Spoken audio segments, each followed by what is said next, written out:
আর কখনো বাংলাদেশ কারো কাছে মাথা নত করবে না।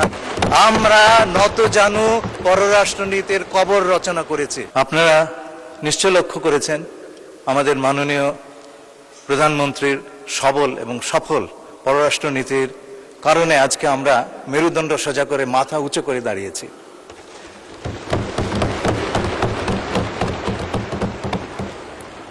আমাদের প্রধানমন্ত্রীর নেতৃত্বে এই পররাষ্ট্রনীতি আমরা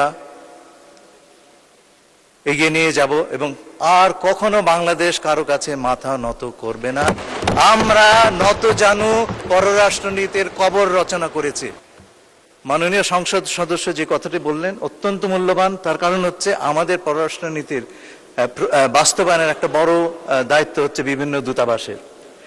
15 বছর ধরে যেই দুঃশাসন চলেছে তাতে আমাদের পররাষ্ট্রনীতি আমাদের হাতে ছিল না একটা বড় অংশে, এবং আমাদের বিভিন্ন দূতাবাসের কাজকর্মের ব্যাপারে সরকারের কোনো আগ্রহ ছিল না। আমরা সেই জায়গা থেকে বেরিয়ে এসেছি।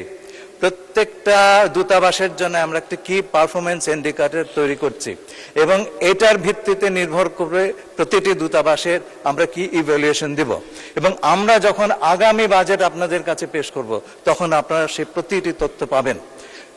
আপনাদের সেই তথ্য জানবার অধিকার আছে।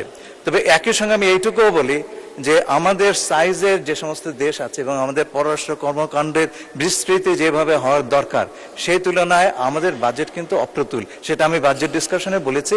আগামীতে আমরা আশা করব আমাদের মাননীয় প্রধানমন্ত্রীর নেতৃত্বে আমরা এই বিষয়ে আরো বিপুলভাবে অগ্রগতি কায়েম করতে পারব। ধন্যবাদ আপনাদেরকে।